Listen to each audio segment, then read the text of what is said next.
Anything that's been going on for a long time is bound to have built up a rich lore. TF2 is no exception. Even though a majority of the lore is told outside the game itself, with references to the lore being squeezed into the game every now and then, TF2 has quite an expansive cast of characters and events that span for decades and even centuries. In a universe as rich and insane as it is, there are bound to be some obscure characters that have fallen into the shadows behind the more popular, more used ones. Today, I'm here to talk about some of TF2's most unknown characters. Whether they appeared in one comic or in one hidden image from an update, all of these characters are relatively unknown to the average player and maybe even some of the most hardcore fans.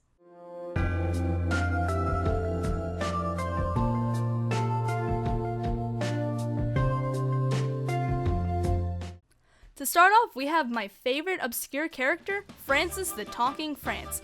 Francis is, well, exactly what his name suggests he is, a sentient manifestation of the country of France, albeit he's actually a mirror image of the country. His only appearance as himself was in a May 20th, 2011 blog post regarding the first Saxy Awards. In this post, he states that he was given the job of judging the Saxy entries, but found it to be too big of a job, so he opened the judgment up to the public. However, even though this was Francis's first appearance in the TF2 universe, it wasn't his first public appearance. Back in the olden days of the year 2000, there was a site called Old Man Murray, which was a game review site known for a satirical tone. The connection to Francis is that Eric Wolpaw was a co-writer and editor of the site.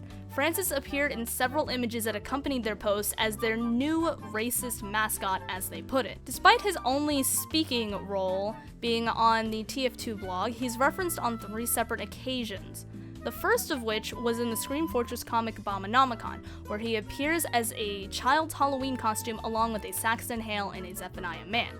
His second and last comic appearance, as of today, was in A Cold Day in Hell on Baby Scout's shirt during his dream flashback. The last we've heard of Francis was in a voice line from Miss Pauling that debuted in Gunmetal, and had a chance of being played when given out a spy contract. Bonjour, spy, it is I, Francis the Talking France. I have the job for you, yes? Oui? Baguettes? No, it's Miss Pauling, sorry. I do have a job for you. It's not French, though. Sorry. Ever since then, Francis in his small existence hasn't appeared since, but he at least got more time than some of the other obscure characters.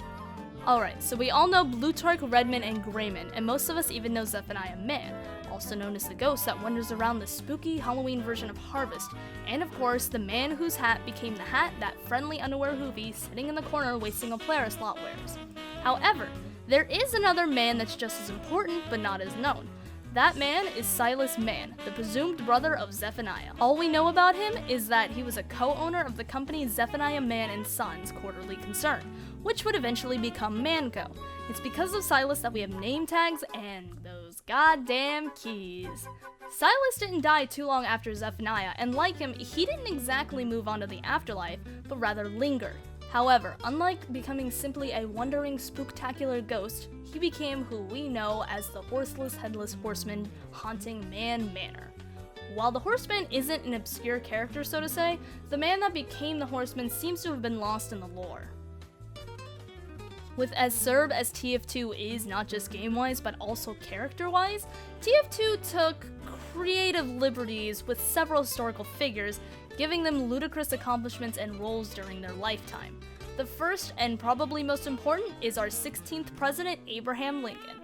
This version of Lincoln didn't just sign the Emancipation Proclamation and led the Union to victory. In fact, we don't even know if he did that in this universe. No, this Lincoln not only supposedly invented the stairs and loved arena mode, but he was notable for being the original Blue Team's Pyro. Unfortunately, not much is known about his escapades on Blue, but it is amusing to think of him laughing maniacally as he burns his enemies with a primitive flamethrower.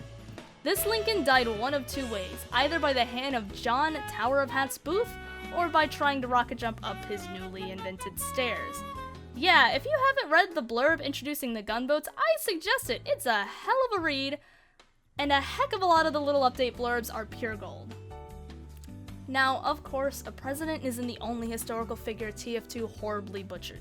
Shakespeare exists in this universe under the name SHAKESPEARICLES, the strongest writer who ever lived. He invented the 2-story building, the stage play, the all-important rocket launcher, and of course, none other than America. He had a powerful grasp on language, which was understandable considering he was a writer, but he was also able to bench press 700 British pounds, and if they don't mean money, I don't know what the hell they mean. According to the update page, he never invented the stairs, meaning people were forced to reach the second floor by rocket jumping. The thing to keep in mind about all these ludicrous historical figures is that it could all be made up by Soldier, as both of these were introduced and referenced to in the War update. All of this info might have come from Soldier's insane mind. Last up for today, we'll be talking about a character that's somewhat obscure, but apparently not so much that he actually received a fan-made SFM model of him. That person is Little Jack. Jack is a young boy who's made only one appearance in the comic A Smithsmith Story. In this, the Mercs encounter him during their mandatory community service at the Two Fork Mall. Soldier, being the mall Santa because apparently they thought that was the best choice, ends up forcefully giving the kid a haircut, causing an argument between Jack's father and Soldier. When old Nick, who's got a whole other backstory, shows up to kidnap the children, Little Jack ends up backstabbing him with a weapon that would later become the Spicicle in-game. Jack's never made a return, but he'll forever be remembered as that kid who murdered the old kidnapper, Old Nick. Alright, so for today, that's all. There are, of course, many more random one-shot characters in TF2's lore, but there are too many to go through in one video. So if you guys like this, then tell me below in the comments, and I may make another video in the future. Also, I want to know what you guys' favorite obscure TF2 characters are. Like I said earlier, Francis the Talking France is mine because of how ridiculous of a character he is. Anyway, I hope you guys enjoyed the video, and I hope to see you all in the next one.